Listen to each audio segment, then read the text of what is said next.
So welcome everyone to Fake Maps, the Cartography of Elections. This is part of the College of Arts and Sciences theme semester on justice. And we're really delighted to have with us today Dr. Kenneth Field. Ken is a self-described carto nerd, and he got his first degree in cartography and then went on to do a PhD in GIS.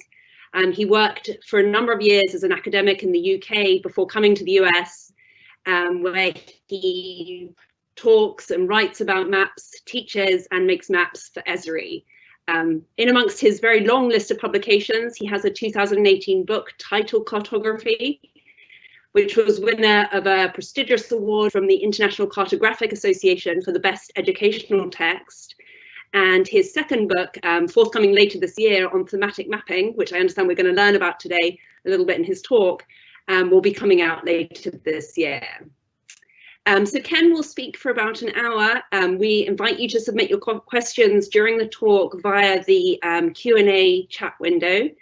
And we have a moderator who, at the end of Ken's presentation, will be selecting questions from those that have been submitted and posing them to Ken for answer. I also ask you to stay tuned at the end of this session. We're going to be announcing an exciting map competition for students, for all of you out there. So without further ado, I'll turn over to Ken and look forward to his presentation. Thank you. Thank you so much, Jessica. I'm absolutely delighted to be in South Carolina today. Well, I'd love to be, but this map's been on the diary now for quite some time. In fact, well before this pesky little virus hit us. So I'm sorry I can't actually visit today. I hope you're all well. Maybe if I don't mess this up, I can maybe come and visit another time. That would be lovely.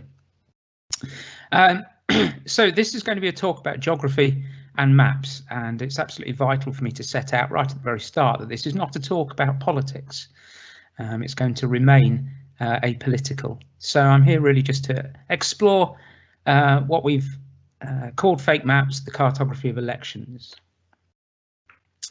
Okay, so let's get into this. We all love maps, right? It's one of the most common phrases I hear at conferences by presenters or by people coming for a job interview or for anything geographic. I think there's something very innate about the way in which geographers and cartographers love that tool of the trade, the map. But what does it really mean? And what does it mean for people who aren't necessarily geographers? Do we simply love what they look like, for instance? Or maybe it goes a little bit deeper and we love how they help shape our understanding of something. So to what extent do we know what they're telling us? Do we all have an equal innate ability to decipher the often very complex messages that they contain?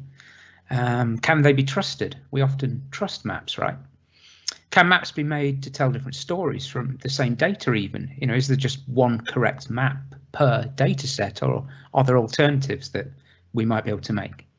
And how does this translate into how maps are used and abused, perhaps in reporting elections, which is going to be the focus of today? So we're going to talk about election maps, but be aware that this kind of presentation really could apply to maps that are made about anything. So this presentation could be equally about the current pandemic, for instance, and how maps are helping to shape our understanding of what's going on there. But why elections?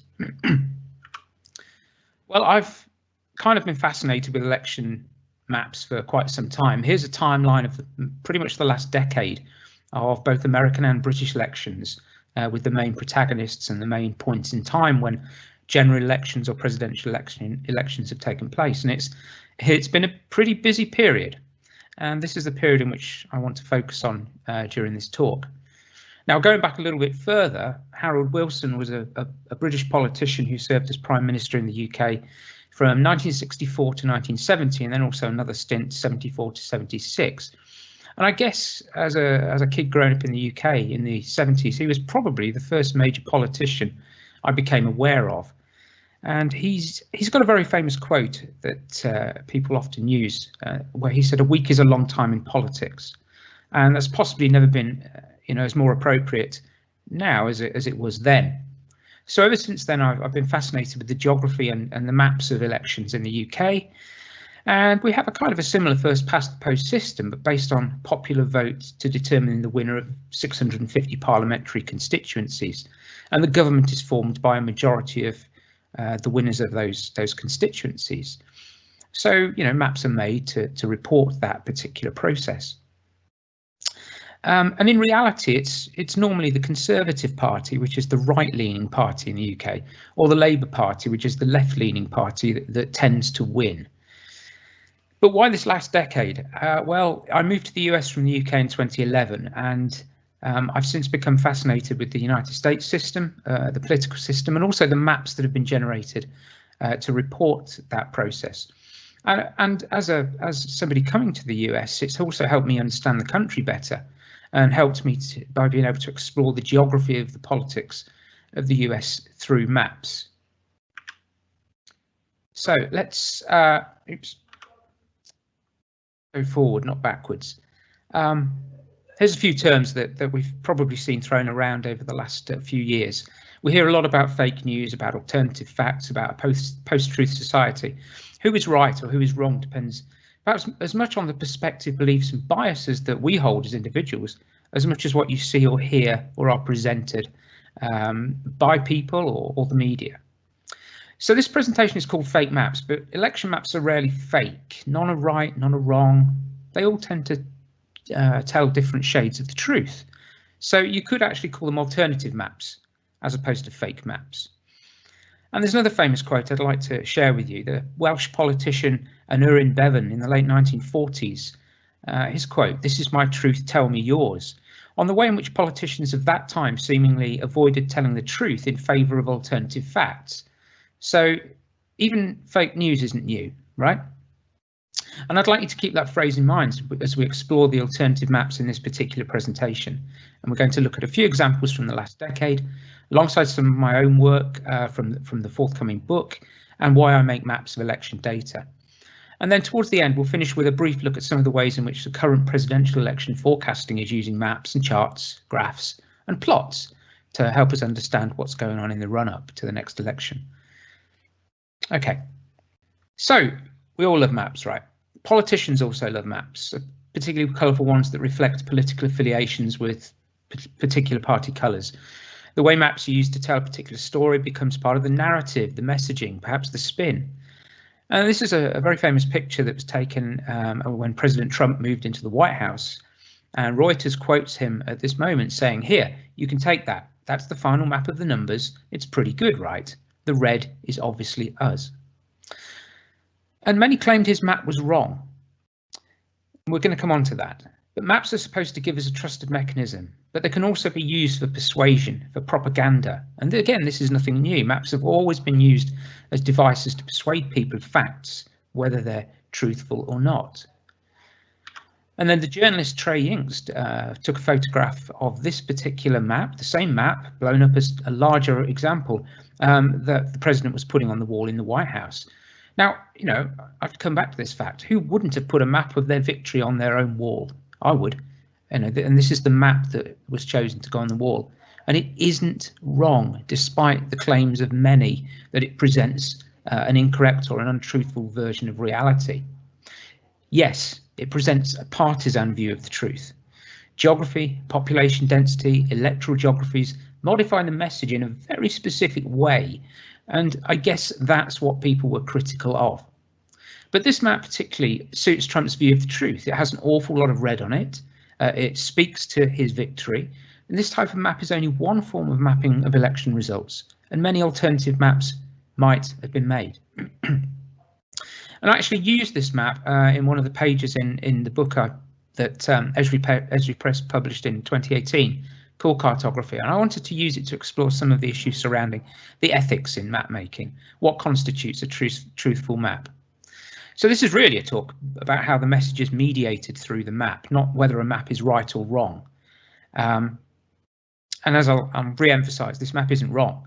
And if I, or rather anyone else, because I can't be elected president, if anybody else would be elected a Republican president, this is exactly the map to hang on your wall. Let's move on to some alternative maps. I'm going to start with a French version, but then move into some examples of the UK first. This is possibly the first election map, a unique values map by French lithographer Montizon. It's his map of political France in 1834. The Resistance Party won with a 69.5% share of the vote, and they're depicted in blue. The Movement Party, led by was second with 16.3%, and that's represented by red.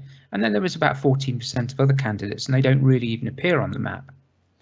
Again, it's a sort of a first past the post for each of these areas, and it's kind of interesting that the red-blue scheme that we're very familiar with in many countries was used more than 200 years ago. Blue in this case for the centre-right party and red for the centre-left, and we'll revisit this meaning of colour later on. And in the UK, the Times newspaper was fairly innovative early on, and this is on the left an attempt to make a map of the election results that disregarded conventional physical geography, and it's a cartogram published in 1895, and it's a map of people, not of unequal constituency geography, and this is a theme that we'll keep returning to. So the parliamentary geography of the UK is represented as tessellating squares of equal size. There's a sort of a black, white, grey distinction showing whether areas were urban boroughs, metropolitan boroughs, or even university areas. And then on the right, in 1964 and also 1966, a topologically correct cartogram of the UK created by Thomas Hollingsworth continues this desire to equalise our geographical view of the world and to instead present the relative importance of political units over geographical units. And this tradition has been very much at the fore in British electoral cartography. British geographer Danny Dorlin has mapped many elections. Here's a set of maps from the 1990s that get very diagrammatic.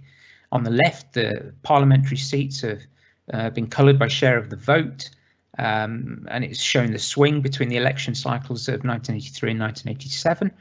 Blue is very right-leaning, red is very left-leaning, and we get a lot of purple in the middle, where there's a much more marginal situation. And on the right, he created another cartogram, but also married it with another technique that we refer to as a Chernoff face technique that attempts to convey the election outcome, a simple result, but by colour, also mapped onto a human face to show various social indicators through different ways of changing facial features on the map. It's sometimes regarded as a little bit of a controversial technique, but it's clearly an attempt to characterise the typical result of the election as a function of social and economic conditions. And these, of course, play into the reasons why votes go the way in which they do. A little bit further up to date, in the 2010 UK election, most news agencies went with the standard geographic map, as you can see on the left. The results are coloured by winning party. Again, blue is right-leaning Conservatives, red is left-leaning Labour, and there's a whole bunch of other colours, which is the way in which we like it in the UK. We have an awful lot of people contesting each parliamentary seat. But the difficulty with the geographical map is that larger political constituencies dominate in terms of visual terms. They're simply bigger and therefore more visible. Smaller inner city, often more highly populated areas can hardly be seen on a national map like this. So from that map on the left, you might expect that the Blues won, and they didn't in fact. It was a hung parliament, which means there was no majority winner, and a government had to be formed through a pact between the Blues and, in this case, the Oranges. On the right, cartograms such as this offer a form of thematic mapping that accommodates the differences in these original land sizes of areas, and we use hexagons to tessellate to create a gridded cartogram. And now you can easily see, let's say, the massive expansion of the constituencies of Greater London because there's a more equal focus on them. So each hexagon is now equal sized in terms of the area which occupies on the map, reflecting the equal voting power of each member of parliament. And it's actually now much more easy to see on this map that blue didn't have a majority on its own. And most news agencies went with a hexagonal cartogram for the 2015 UK elections, reinforcing this idea that mapping people in abstract political units is a more truthful mechanism than reporting physical geography. Interestingly, the independent newspaper on the right actually went with cartograms on their website, but they included a geographical map in their print product. And the BBC, being the BBC, spent all our taxpayers' money on a giant physical map in the piazza at the entrance of their main television centre facility. And they filled the map in as the results came in. And of course, maps, they can be fun too, right? So a lot of different illustrations and memes started doing the rounds as the results came in, some frivolous, some humorous. The Scottish National Party made many great gains. So comparisons with Maggie Simpson started proliferating social media feeds, which was kind of funny. Somebody called Roderick compared the final map down the bottom left with a quick sketch of traditional coal mining areas. And he wanted to make the point that really the map was a function of, the differences between the traditional industrial heartlands in the UK, staunch Labour red areas, and the rest of the country, which was a little bit more centre right. And then there was a fascinating cross stitch which somebody actually did live on Twitter as the results came in, which basically shows that you can make maps of anything in any way you particularly liked. So I did the same. After the results came in, I started experimenting, and there are many ways to map the election results. And I created this map, which I called the Election Pollux. I think of it as a spin on a Jackson Pollock artistic representation. And there are 12 or 13 different parties contesting the different constituencies in the UK. And I thought, well, why don't I just make a complex pattern of voting as abstract art using paint to create perhaps a fascinating picture of the political colour across the UK. So the different sized and coloured symbols and their pseudo-random application gives it a much more less structured appearance. And I like this messy metaphor, allowing the paint to mix to give visual prominence to the winners, but also to show that each constituency had votes that went another way. Okay. I turned the hexagonal cartogram into a three-dimensional version, maybe as a way to show different layers that illustrate who won as the top layer. Perhaps you strip that off and look at the layer that came second. Perhaps you can start to dive into the sort of stratigraphy of each constituency. And I use the links to I use colour across the map to give a recognisable link to political affiliation. And there's a kind of an undulation to the landscape as well that gave some sense of voter turnout across the map. And then I did it again for the 2016 Brexit result, where the UK decided, in its infinite wisdom, to leave the European Union by 51% to 49%. I don't like this map. It doesn't really work. And here's a point I often make, that sometimes maps don't work very well. This one because of occlusion. You can't really disentangle what's going on. And sometimes experiments are best left perhaps unpublished, rather than simply expecting your map reader to disentangle what you've made. And this is a friend and colleague of mine, Ben Hennig, who mapped the most recent 2019 election in 3 different ways, side by side, just in case one map wasn't enough. But I think what he really did here was say that there's no single map that can provide you with all of the information and the clear visual information. But by putting these 3 types of maps side by side, it actually allows you to gain different insights from the best bits of each one. There's a geographical view, which we're very familiar with. There's the constituency view, which kind of pushes us to look at political units in equal sizes. And then there's the population view, which says, well, OK, but how many people actually live in these places? And that gives us a different view entirely.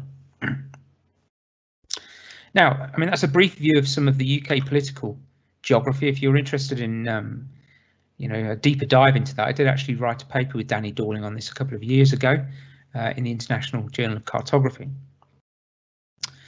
But we're going to switch our attention to the US. And we'll start off with this particular map.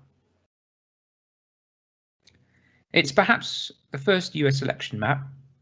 It appeared in a US Census Bureau Atlas in 1883. It's the map of the 1880 presidential election, and it's effectively a choropleth map of the percentage share of vote. But there's a lot of really nice touches on this map. There's graphs, there's charts, and a summary at state level that accompany the map.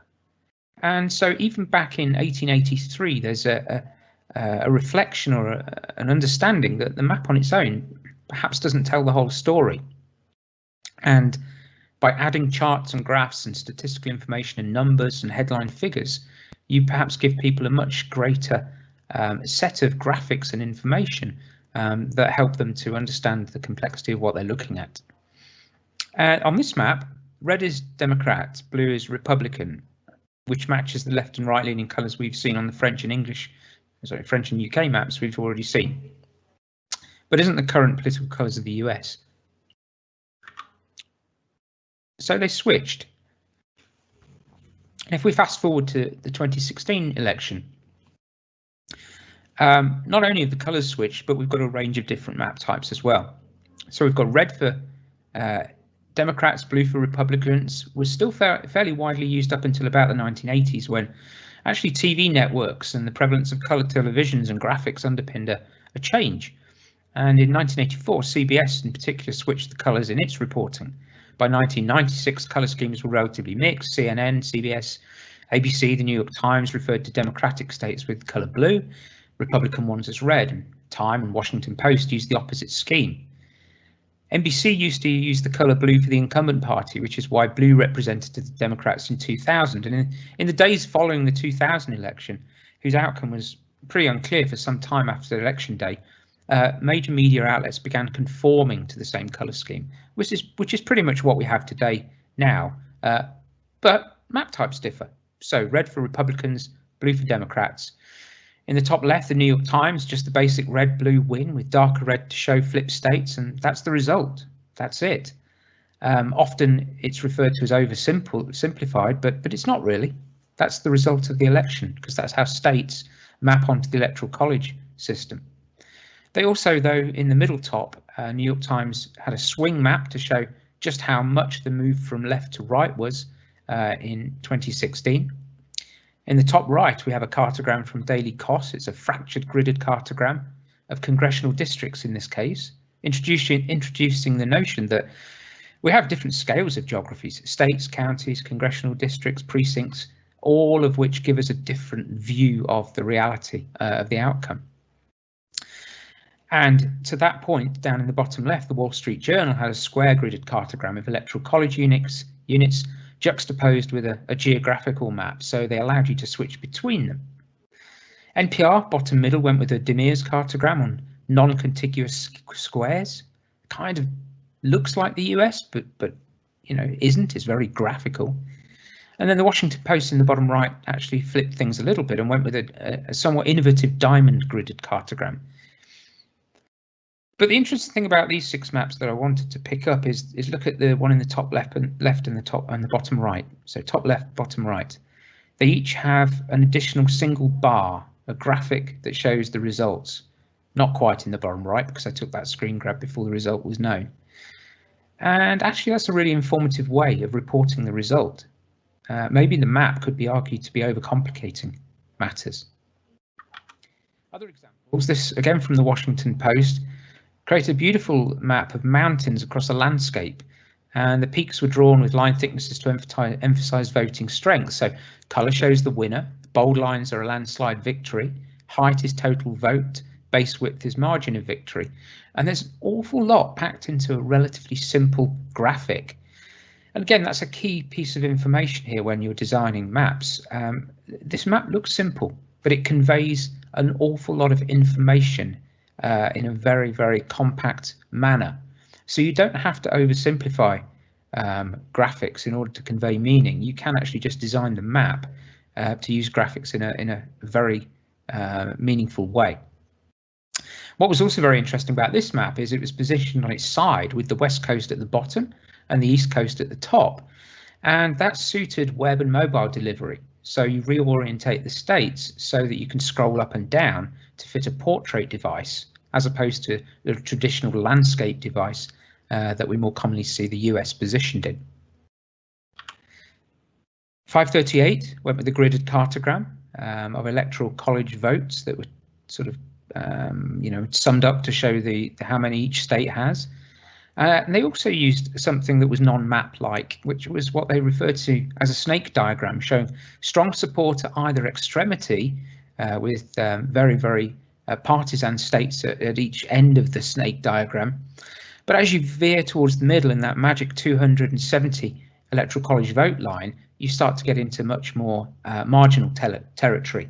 And these very key states where candidates are going to be focusing a lot of activity to try to win the electoral college votes that go with those states. And I did really quite like this graphic as a way of sort of meandering to victory, or the path to victory in many ways. So we're back to the idea that graphs can sometimes be better, certainly for headline figures. I like this from the Wall Street Journal, published a daisy-metric map, which basically smooshes data from large arbitrary boundaries into where people live. So it emphasizes the population distribution of the US and clearly demonstrates where votes took place and also where there isn't anyone there to vote. So the pockets of high density democratic leaning show in urban areas. They can be clearly identified in comparison with sparsely populated areas, which is predominantly Trump territory, but which perhaps extends over larger portions of the country. So it maps people, not landmass. And that's great, except the drawback of this sort of map, at a national scale at least, and at this sort of size, is that any map of any variable of any statistic reapportioned into populated places will probably look exactly the same as this map. We'll revisit this one later though, because I think it's kind of interesting.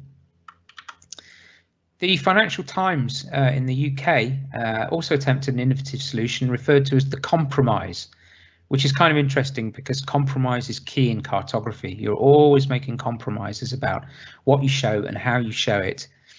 And in effect, they try to take the best components from other mapping techniques to arrive at a solution. They've got an underlying geography to allow people to much more readily understand where it is they're looking at, to provide a sense of familiarity and recognition. But each geographical area has a number of dots or counters overlaid that represent the electoral college votes, and they're coloured by the winner of that particular state. So they in themselves are equally sized, and so the map gives the correct visual weight to support comparisons across the map that take account of the distribution of the electoral college votes. And look at the top again. Again, the bar graphic is used as the headline. Almost the map is subservient to that headline figure. And of course, maps can be artistic. I absolutely love this map from Tim Wallace of the New York Times, a beautifully imagined landscape as an artistic representation of the result of the winner. This is Trump's America, taking topography, but punched out using, broadly speaking, the areas that he won. And then, of course, if we've got a map of the winner, we have the converse or the inverse. We also have a map of the loser. So this is Clinton's much more fractured, I guess, urban area islands map. But the New York Times did something really interesting. They also produced a massive large format print product, a huge fold out in the print publication, which is absolutely beautiful in many respects, mapping the voting patterns by zip code. It's magnificent in many ways. It's a large format, it's eye-catching, it's detailed. Marginal results are shown in yellow, so it's not just typically red-blue. Now, from my perspective, just my opinion, I think they made a misstep here by reverting to a geographical map after so much sort of work that they put in online to go for cartograms.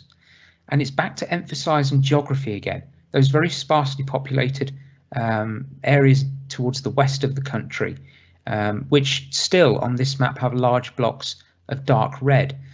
And that tends to overawe the visual sense that we get. We don't necessarily see the marginal areas, which are quite important in this context, particularly in the Midwest, where states flipped, which were key to Trump's victory. And I thought this was fantastic because almost immediately in my Twitter feed, were two of my pals, this is Brian Timoney at the top, who called this a miss. And then immediately, I haven't photoshopped this, immediately another friend of mine, Charlie Glynn, said, this is really cool, it's a hit.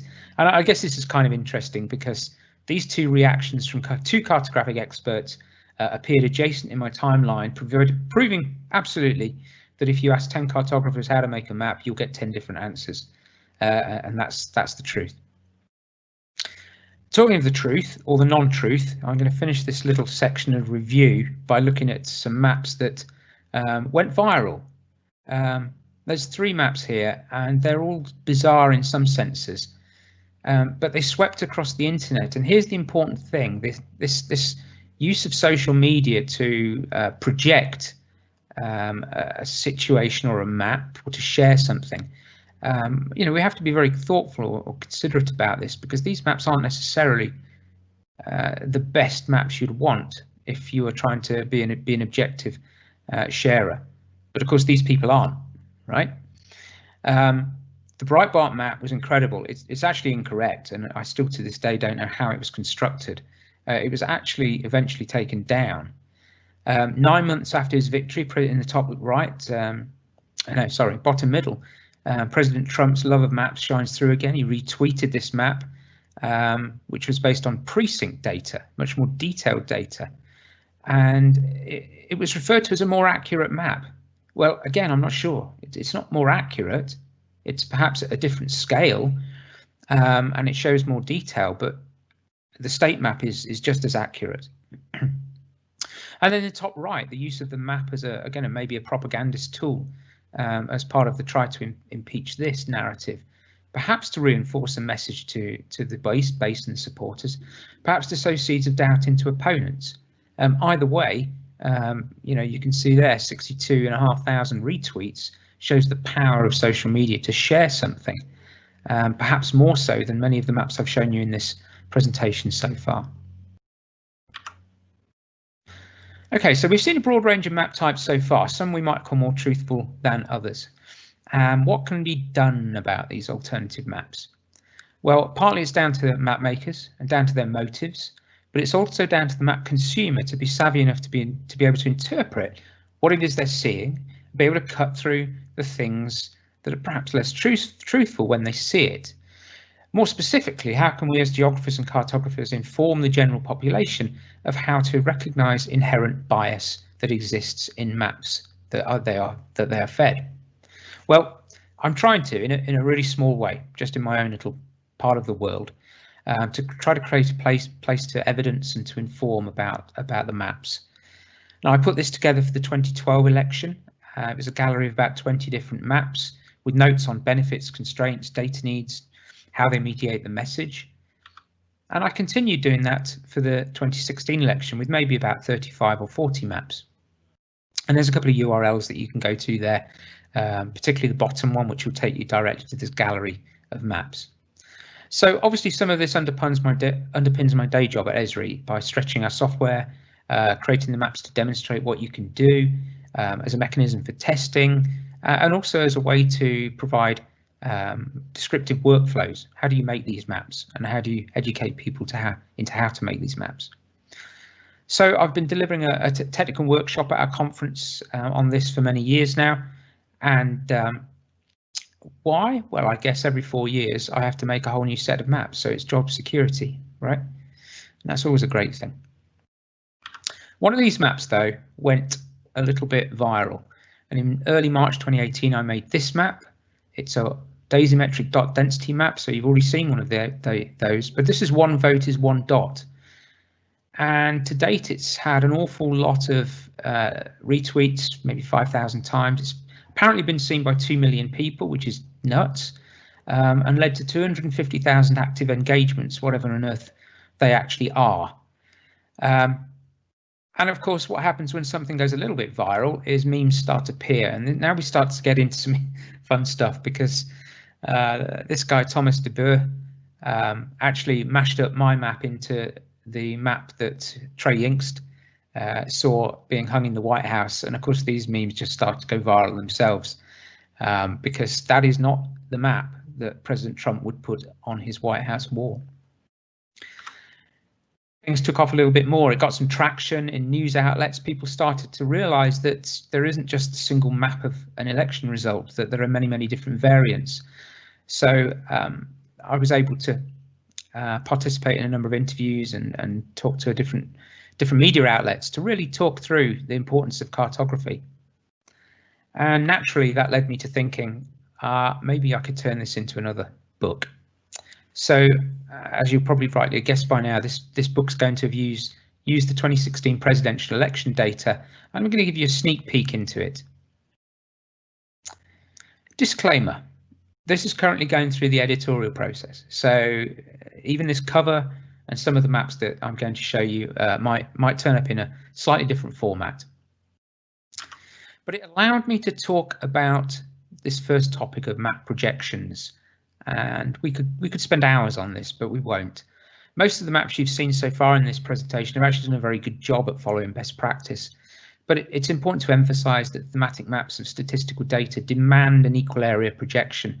This is WebMercator, doesn't work very well for thematic maps, and certainly not for the US, because you know, there's different parts of the US that exist in different parts on the globe, and you can't really map them close to one another just because of geography.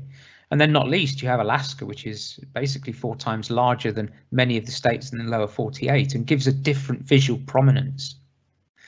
So that's one page in the book, which quickly turns into maps that use the Albers equal area conic projection, a far better projection for thematic area, maps, because it uses equal area as its special property.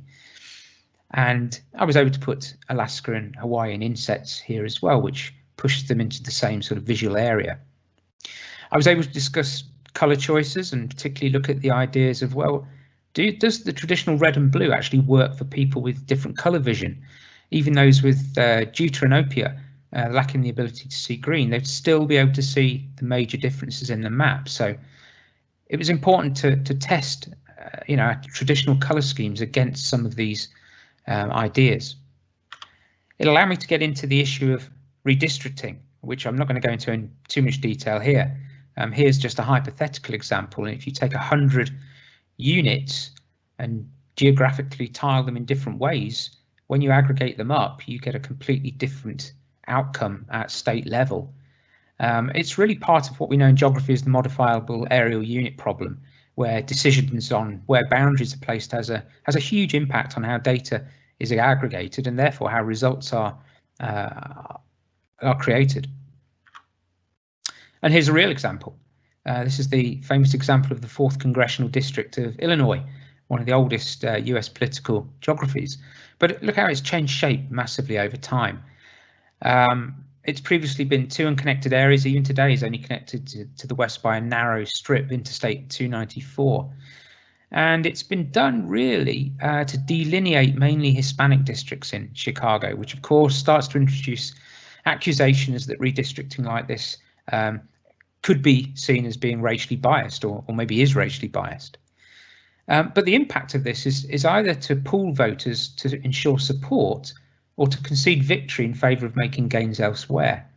So whatever the debates about motivation, it impacts aggregation of votes and the map, because the map reflects the choices of boundary, historical decisions, potentially politically motivated decisions. I was able to get into one of my favourite topics, which is normalising choropleths. This is a map of the Republican share of vote, not even share of vote, the Republican total votes by counties. And you would expect this distribution because regardless of the share, you're always going to get more votes in areas where there's more people. And this map doesn't provide a consistent basis for comparing one place with another across the map. So for a map like this, the choropleth, or an area shaded map, you have to accommodate different population densities and use a rate in order to compare like for like across the map. So this is the more truthful version of that data. It's normalized. It's a percentage, the share of vote, to account for population. You get a completely different message than the previous map. And of course, then we get into the realms of classifying data. You know, how much red do you want on your map? Well, you can broadly speaking put as much red, or if you made the inverse map of the Democratic share, blue, by determining different ways of classifying or binning your data.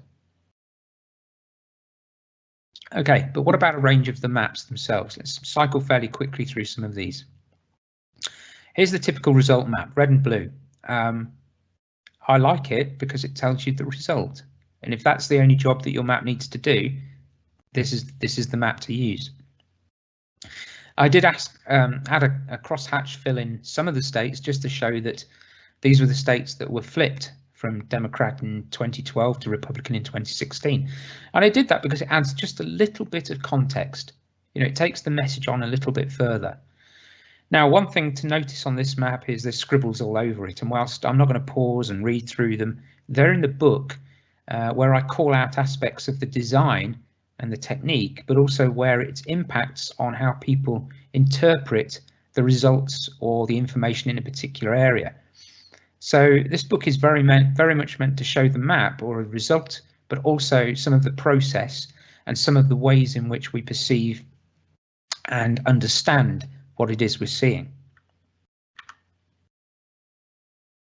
We could perhaps very quickly get into a more interesting map. This is a value by alpha map at county level. It uses a blended colour scheme from red through purple to blue, but it also adds a layer of opacity where the population is more sparse. So it has the effect of downplaying all those dark red high share of the vote, sparsely populated counties in the west. And that inset in the top left for the bottom 4 counties in Utah illustrates it. You know, areas with very similar shares of the vote, but once you actually put in the opacity, you can see how much of an impact these might or might not have in the overall aggregate. So you could look at this map and say, is it more balanced than just the red-blue map? Is it perhaps a more nuanced version of the results? Maybe what it does is allow you to look at it and explore information in more detail. But maybe you could take that and emphasize, let's say, Clinton's part of the map, and this is what this particular version does. So even though there's quite a lot of red or reddish hue on the map, or purple that tends towards a red, if we add a sort of a hill shade, which is what we do on topographic maps to show relief, we can actually make some of Clinton's urban counties sort of seem to stand out a little bit from the rest or from the background on the map. So we can use artistic techniques to emphasize certain parts of a map. From my perspective, I was really fascinated when I just looked at the counties that had flipped. It's surprisingly few. These are where a lot of campaigning is targeted. This is where elections are won or lost. So if we just get rid of all of those counties that voted the same in 2012 and 2016, this is what we're left with. And I was very surprised by this map, but it tells an interesting story. And in fact, when you delve into the numbers, President Trump won off the back of flipping Michigan, Pennsylvania and Wisconsin by less than 1% in each case, which equates to around 80,000 people in each state, which is remarkably small numbers when you think about it in the context of the entire population. Small multiples are a great technique for showing change over time. Now here, the red and the blue is consistent based on today's colours. I haven't switched them back in the mid-80s, but fascinating to see where perhaps states have remained largely the same, where they've flipped one way and stayed that way, or maybe where they keep flipping back and forth, or how perhaps even nationally, in particular election cycles, you know, most of the country has just taken a very specific view and turned most of the country blue or most of the country red. And this is an interesting map to me. Remember the question I asked at the start was, you know, well, Trump put his map on the White House wall. What might Hillary Clinton's map have looked like? I think she might have gone with something like this. But this, of course, is the popular vote map with symbols proportional to that vote. And as we know, you know, the popular vote doesn't count at all. So the massive small red symbols ultimately overawed these few very large blue symbols. But actually, I thought about this a little more, and I thought, I wonder whether President Trump missed a trick. In some respects, he might have actually presented this map to the news and the press and said, look at all that blue, and yet we still won, because that's the truth. We could be a little bit playful.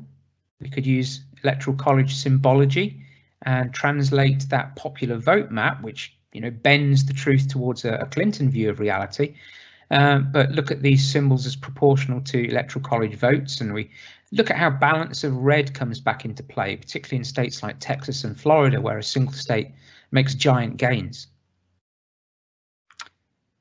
And here's the daisyometric dot density map, but with less saturated colours than the Wall Street Journal version you saw much earlier.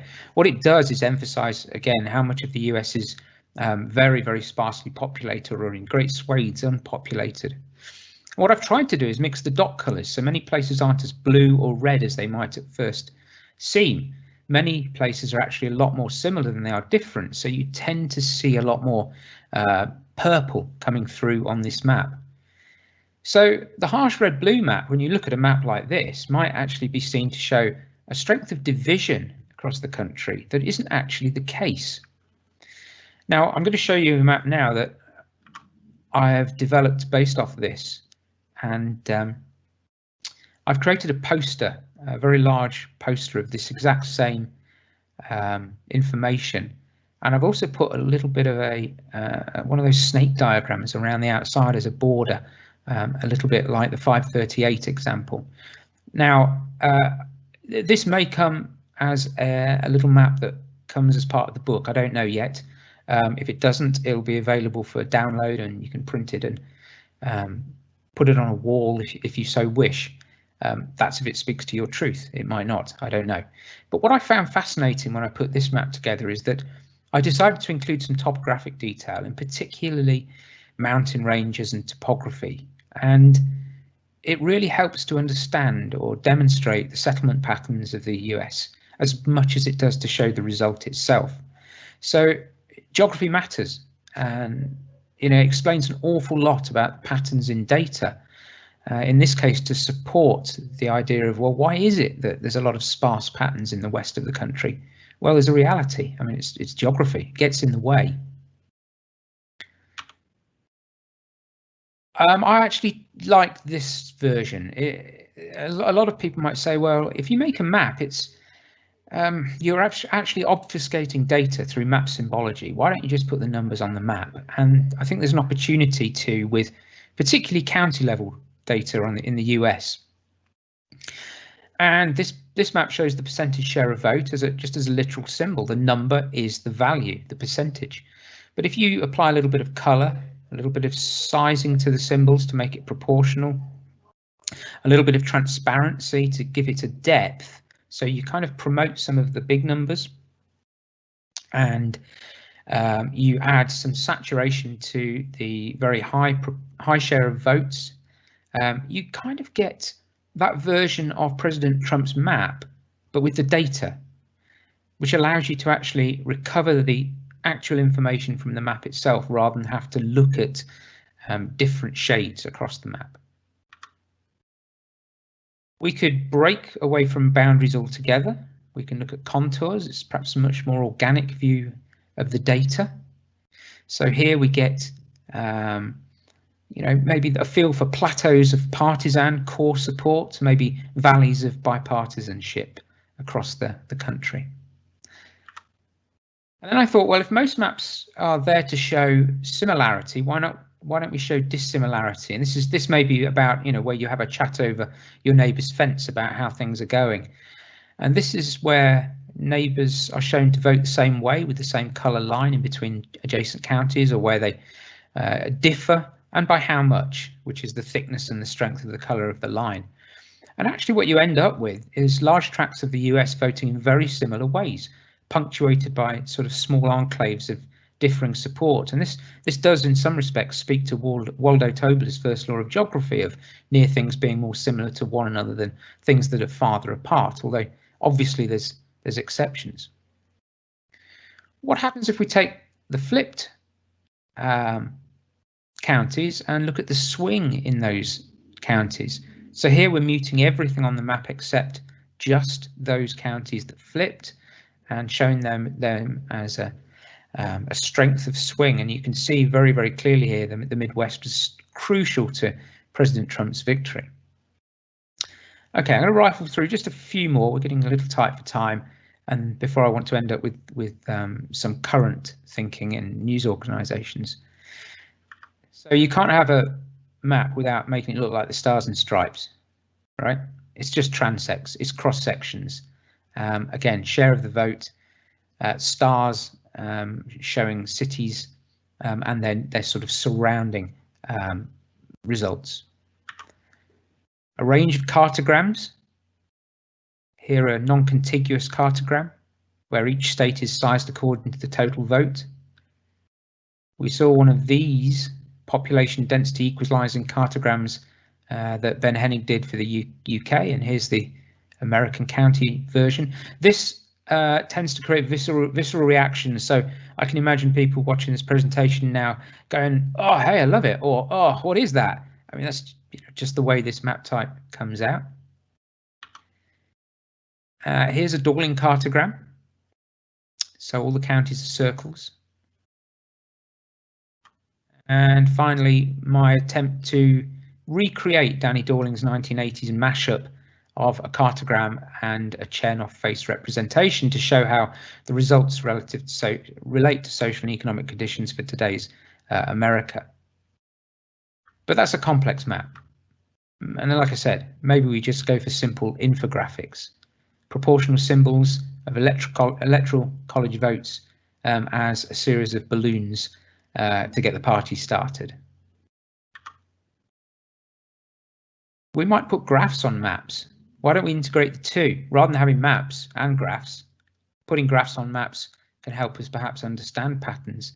This is a waffle grid of votes.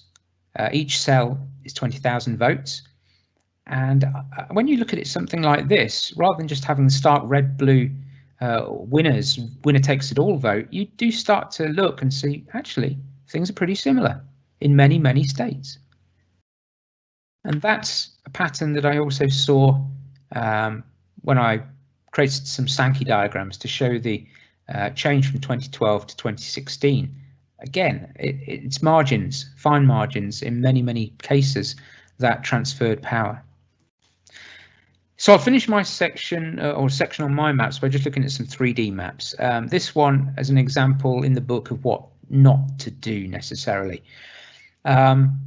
It's impactful, it's wonderful, and we love spinny globes, but it's a very difficult map to interpret because prisms have now got total vote encoded into the Z dimension or the Z dimension, and you don't really know because of foreshortening and the angle of view which are the larger ones and which are the shorter ones. It's not a particularly easy map to interpret, but that doesn't mean to say 3D isn't useful. So this version, which uses an isometric projection as a way of positioning the point of view so that scale is equivalent across the map, actually does allow you to compare the front to the back.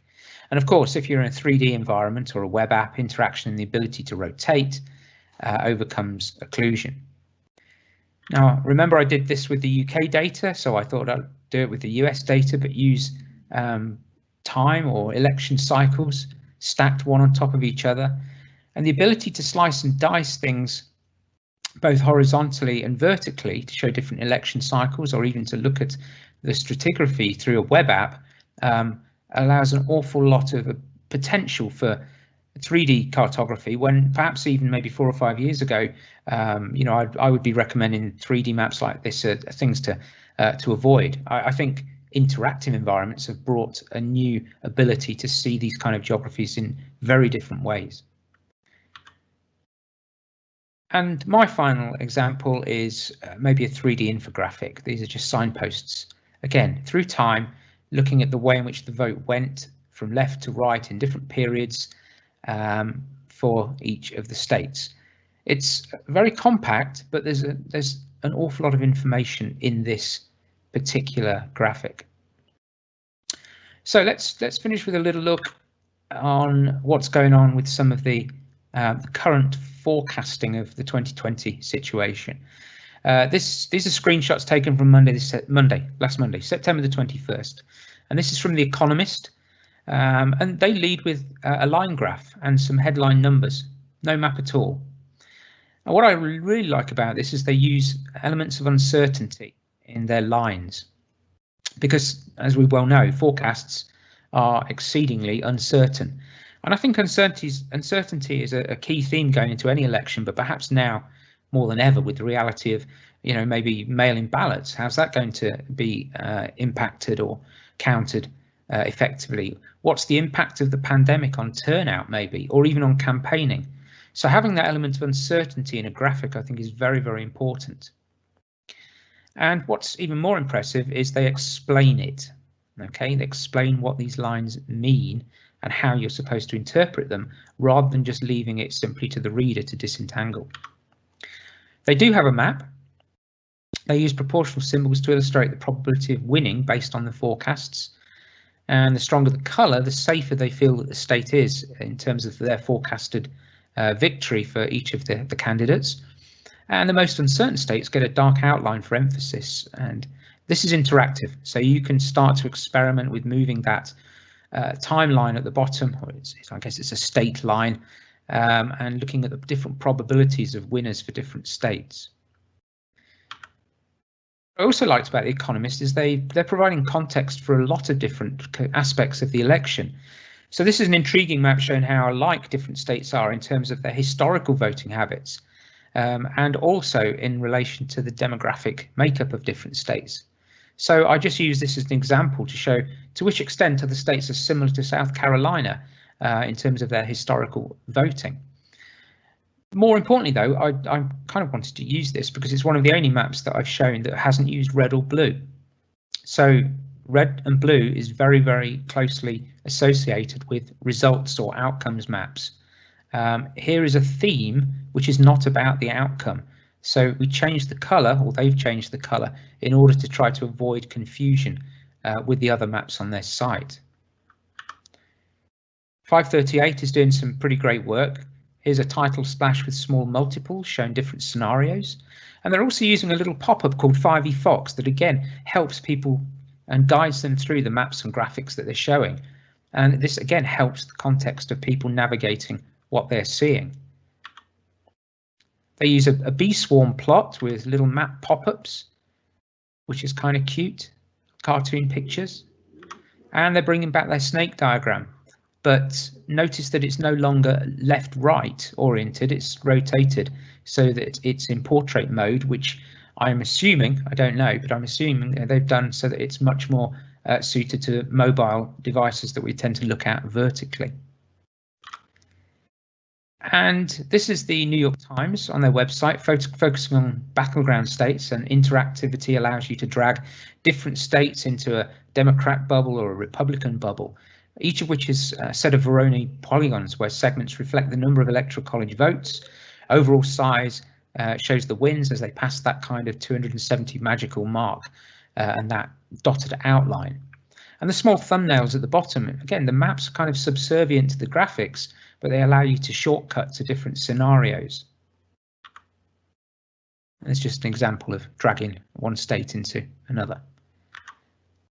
And the Washington Post are also going with maybe an artsy depiction, showing that you don't have to go with, a sort of a very, very stark, almost sterile approach to mapping with, proper lines and coloured in. Why not do a hand-drawn approach, even though it's delivered on the web? And this is kind of an interesting approach that the Washington Post have taken here, focusing on descriptive vignettes of various swing states. Okay, so that's how some of the media are using their websites to show things. So I'm just going to finish up with a few comments. So finally, back to one of my maps. I've not touched on this at all today. This is satirical cartography. It's a whole other strand of cartography that we often see around elections. So in 2007, I got my pens and pencils out, and I just started drawing a map for the first time in a very long time, and made my own satirical map based on copying the maps of a famous satirist called Edward Rose. And it ended up looking like this. So with apologies to Rose, who created octopuses. There were a lot of famous octopuses in his satirical maps with tentacles reaching out all over the place. So I blatantly took that, and I kind of looked at the first 100 days of President Trump's time in office and just started playing. Okay, and this is satire. It's pure satire. And I got this map out a few weeks ago and had another look at it, and I was astonished at actually how little of this is relevant any longer. So I go back to that quote I used at the start, Harold Wilson, who said a week is a long time in politics. And certainly if we spent so much time on this map, this content has been rewritten many times in the weeks and months since I drew it. So unless you want to give me another hour, that's pretty much it. The point is, with so many design choices, fake maps or alternative maps are abound. You can make a map say anything you want, and people are making them to say anything that they want. Cartograms, I love them. You might not. They still polarize opinion. Yet they've been used on and off for the best part of 150 years to map elections, and particularly gridded cartograms are currently in vogue on both sides of the Atlantic. So experimentation continues, and I would encourage experimentation. Even the 101 maps I've made in the book isn't the full list. You can just keep going. And clearly data journalism in many respects is driving a lot of this innovation. It's worth reiterating that bar one or two, none of the maps I've shown you are right. None of them are wrong. They all speak to that quote, tell me your truth, and different versions of the truth. And I guess some are going to have spoken to you more than others, and some speak to me more than others as well. So if you're designing maps to report statistical data, it's kind of behoves you to appreciate how your choices are going to impact how the map is going to be read, and more widely, being able to recognize the bias in a map's representation is an important issue, and it's incumbent on all of us because it plays to people's views, opinions, the search for truth. And I'll finish by saying, not just this is my truth, tell me yours, but all maps lie. And Marc Monnier has published a very famous book with a very similar title. But all maps lie, though, to an extent, and it's the extent of that lie that's important to recognise, both as map makers and as map readers. So I've kind of snuck over a little bit, but thank you very much for listening, if indeed you are still listening.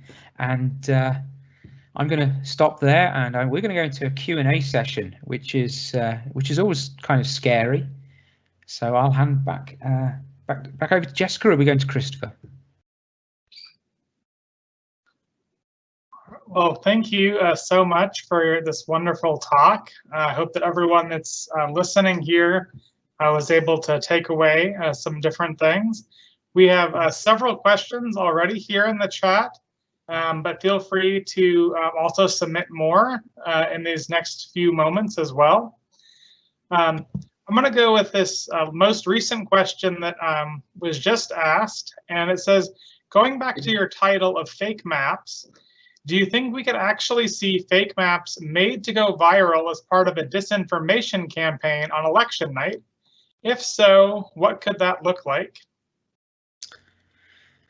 Oh, I think the short answer is yes, maybe not even on election night, maybe ahead of election. I've actually got a good friend and colleague who works at Penn State University called Anthony Robinson, who's been doing research over the last couple of years into fake maps and into the sort of realms of how do maps go viral and how do maps spread, and is there any distinction between whether truthful maps spread more or less, or whether untruthful maps spread more or less? And I think I would recommend you go and hunt out some of his work to get a better grasp of that than I can certainly answer. But I think to the point that I made in that last slide, I don't, fake maps are always going to be abound, or alternative maps. It's nothing new. We've seen these maps for decades, if not longer, because they're always used to portray a particular version of the truth that you want your base to understand, or you want your electorate to understand, or in wartime that you want your population to understand as a way of backing your decisions. So these are persuasive cartographies, or to the extreme propagandist cartographies. So the important thing, I think, is not just, you know, that the maps are going to do this. It's that people more generally need to take an element of responsibility in being able to look at a map perhaps more objectively and to dig into how the map design is mediating the message that they're seeing, and for people to ask questions of the map, to go to the source data, to perhaps not see them as being just blindly the truth. Another sort of friend and colleague of mine, Alberto Cairo, is a professor at the University of Miami, has written many great books, but his recent one particularly focuses on that question of you know, the responsibility of people in being able to read things effectively to give themselves a better diet or a better understanding, or maybe not be duped quite so easily, because we all read things to support our own confirmation bias half the time. Maybe if we detrain ourselves, that's the best we can hope with. Thank you. Our next question asks, are all of these maps made with Esri software or tools, or did you use additional tools to create maps like the flag post one? It's a great question, and all of the maps were built using ArcGIS Pro, even the signpost one. In fact, a colleague of mine, Nathan Shepherd, who's one of our 3D gurus, did the majority of work on the signpost map, which was all done in ArcGIS Pro. The only time when something other than ArcGIS Pro wasn't used is in a chapter that I've got that's just on graphs, charts and plots, where it makes sense to use, you know, software that's specifically designed to create graphs, charts and plots. But yes, everything else is done in ArcGIS Pro. And, you know, whilst it wasn't really a focus of this talk, obviously, you know, the book is partly to emphasize the power of that software to be able to build maps like that. And that's part of the accompanying website, to explain how you can create those maps using Esri software. Thank you. This next question asks, many of the cartographic designs for electoral results, like in the United States and France, assume a two-party system, and thus make a design using two colors like red and blue. What are successful approaches for multi-party systems, as in other countries like Germany, Italy, or South Korea? Well, I mean, I have most experience with UK and US maps, and the UK isn't a two-party system, and but it is largely first past the post, in the sense that, you know, the electorate in a constituency wins based on a popular vote, and that in the UK that gives them one seat in Parliament. So you gain a majority government by getting a majority number of seats in Parliament, which is going to be what, 326 seats or thereabouts. So actually, the result map doesn't necessarily look any different. You know, it's who won that area, and it just becomes the result of the winner, and that's how most electoral maps work, even in areas with beyond two-party politics. Those two maps I showed you earlier in the presentation, the election pollux and also the 3D cartogram kind of thing, I deliberately wanted to introduce more colour to show that more complex electoral geography. I mean, it's difficult in some respects, because, you know, we all go into the polls and we all vote one way or the other, and depending on where you live, you're either a winner or a loser. You know, either your candidate won or they lost, and that can be a very disenfranchising process when you look at the results map in very stark terms. But that's the reality of the voting system, right? The political system. You know, there has to be a winner, and frankly, whether it's a two-party system or a 13-party system, there's always going to be 1 or 12 losers. So that's my kind of experience, the UK being a multi-party example. As kind of a follow-up to that, when you are mapping with multiple parties, How might you show something like the margin of victory? Would you compare just the first winner to the second winner, or how might you just show that distribution of votes across multiple parties? Yeah, and through the examples I showed you, you might have noticed, I mean, you know, I went through them very quickly, but some of them were showing share of vote, some of them were showing margin of victory. And that's down to what story you want to tell. And the map on the wall of the White House is share of vote, and in some of those western counties, even though there were small populations, Trump was getting 80, 85, 90, 95% share of the vote, which is remarkable in many respects. And so why wouldn't you want that story to be told? Others might want to tell a different story where margin of victory presents the results in a different context, or certainly a different light. It shines a slightly different light on the results than a share of vote map would. But you could, there are maps in the book that actually just show information just about losers. That tells a different narrative. Another question came in, and it asks, how do you assess the accuracy of the general population's interpretation of different cartographic approaches for the electoral maps? There's an implicit assumption in the presentation on which maps are more accurately There's an implicit assumption in the presentation on which maps are more accurately interpreted. There's whole research agendas, if you wanted to go into the cartographic literature, that look at the ways in which people read maps, how the symbology is perceived, how it's processed cognitively. There's a lot of research on sort of eye tracking that goes on, looking at what people look at, how their eyes move across the map, how it relates to legend, or how they focus on certain things. And so a lot of cartography is looking, or a lot of cartographic research is looking into those exact aspects. So I wouldn't necessarily say that there's an implicit assumption that all these maps might be read equally, or that they're equally accurate or inaccurate. They're all very different, and I'm quite sure that even people who've watched this, some of the maps they would have looked at and immediately got it. They would immediately have looked at it and said, oh, I kind of get that, I understand that, I see what's going on. And for people looking at the exact same map, might have looked at it and thought, I don't really understand what that's trying to tell me. And it might have a higher cognitive load for those people. And other maps might be interpreted in very different ways, perhaps completely inverse to that. And this is effectively the problem with all graphics and maps, is that we're all very different.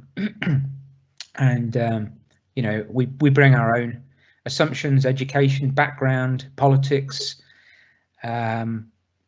into what we see and how we see it, and it does impact massively on how we interpret things. And that's a whole huge area of kind of interesting cartographic research. You could look at the work of Sarah Fabricant or Amy Griffin, who have been doing a lot of research in this kind of area to understand how people understand maps. But you could even go back to the 1960s with French cartographer Jacques Bertin, who produced an enormous book called Semiology of Graphics, which goes into immense detail to help us understand how people process graphics on a map and what it means to them. And understanding a little bit of those sort of best practices, or understanding a little bit of that research, goes a long way to helping you design your own maps, because you can learn what kind of works more often than not, and you also learn where you can break the rules a little bit, or break the best practices a little bit to make something slightly different.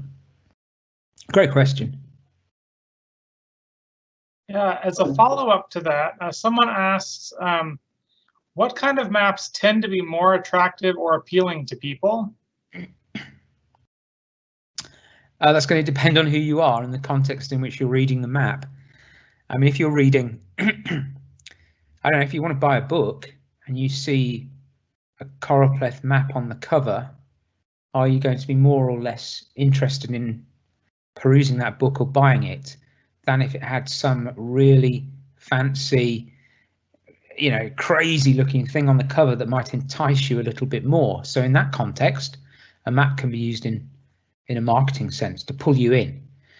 And sometimes I get the feeling also on news websites and in different news media that a lot of this innovation and experimentation is designed to do just that.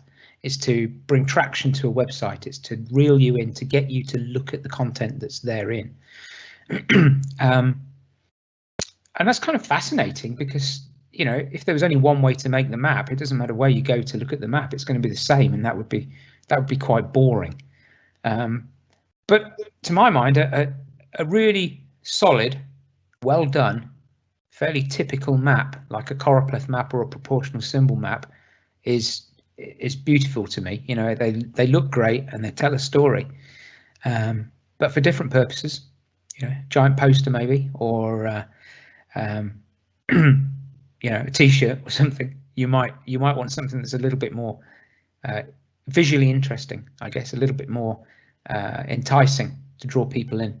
So again, context, purpose, audience, these are all things that are going to define what kind of end of the spectrum you end up going down, in terms of the map type you choose, the design you apply, the color choices you make, the font choices you decide.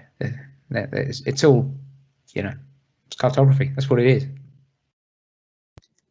Yeah, with all these different choices that have to be considered when making the map, one of these questions asks, how would you imagine a map should look to show incomplete vote counts at different times for things like absentee ballots and mail-in votes?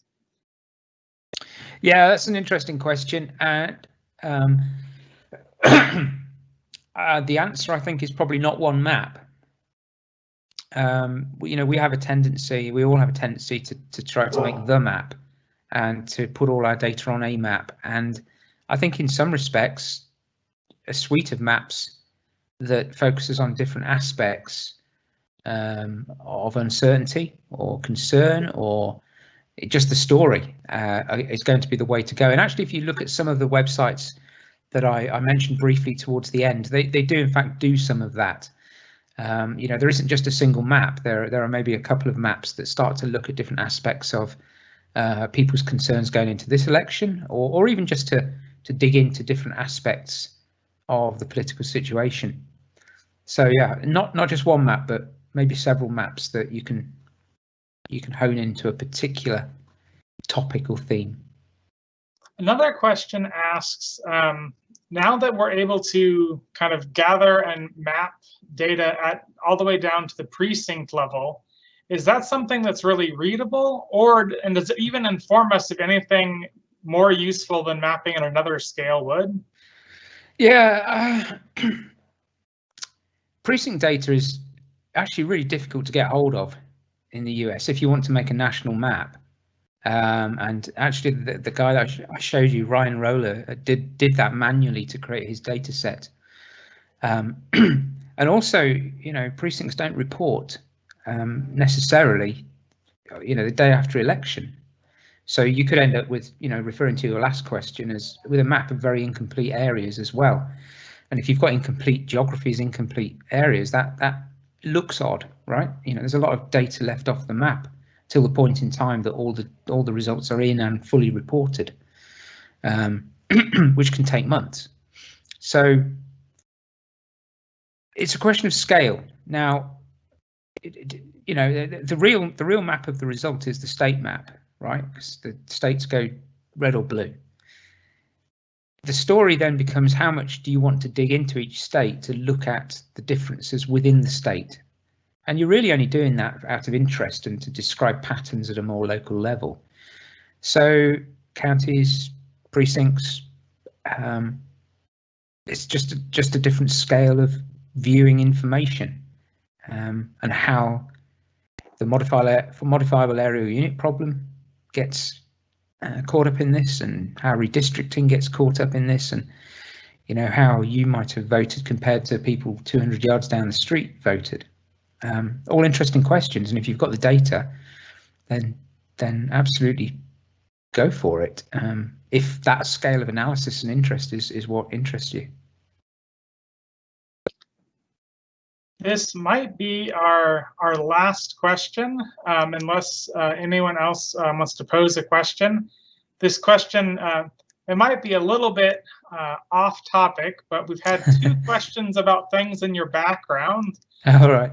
One is they want to know if that's a Lego globe.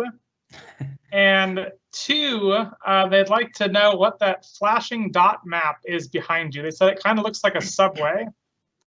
Okay, so yes, it's a Lego globe. It's there's about 3,500 Lego bricks in it. It moves, and I'm quite a fan of Lego, but they don't do a Lego globe product, so I had to dig deep on the internet to find a guy who'd actually created plans that you can actually purchase for, I don't know, something like $10, and then you have to buy all the bricks separately, and then you have to build. It's great. I love it. So yes, it is a Lego globe. The flashing light thing is a relatively new addition to my household. It's by again, you can look them up online. They're a company called Train Tracker, and they're creating circuit boards of subways across the world. And this is London's underground. This is live data as we speak. So it's currently nearly 10 p.m. London time on a Friday night. So in fact, with the curfew in place at 10 p.m, a lot of these lights might go off in about 10 minutes. So they do London. I lived in London for many years, so it's very close to my heart. But they also do New York. I think they do a Boston. There's plenty of others if you're more interested in stateside cities. But disappointingly, nobody's picked up that I've actually put my first book behind me. Just Lego and flashing lights. That's what's interesting, right? Well, thank you. Gotta know your audience. Yeah, right. Well, thank you so much, Ken. That was totally fascinating. Just really fascinating presentation. And so just as a final comment, I wanted to announce for all the undergraduate and graduate students out there who've been inspired by Ken's presentation, we are excited to launch a mapping competition, which has very substantial prizes up to $500 for the best, most compelling, most exciting, innovative, beautiful map related to the theme of justice or injustice. So we really welcome a range of submissions. I'd love to see some things that are inspired by what Ken told us about today. I'd love to see some drawings, things experimenting with ArcGIS. However you want to make it, we'd love to see it. So the deadline is going to be December the 15th, and we're going to be posting some more information about the competition next week on the Department of Geography website. So check it out and please participate. But I think with that, we conclude our presentation today. But thanks again to Ken for giving his time to us for this fabulous presentation, and thanks to you all for attending. Bye-bye.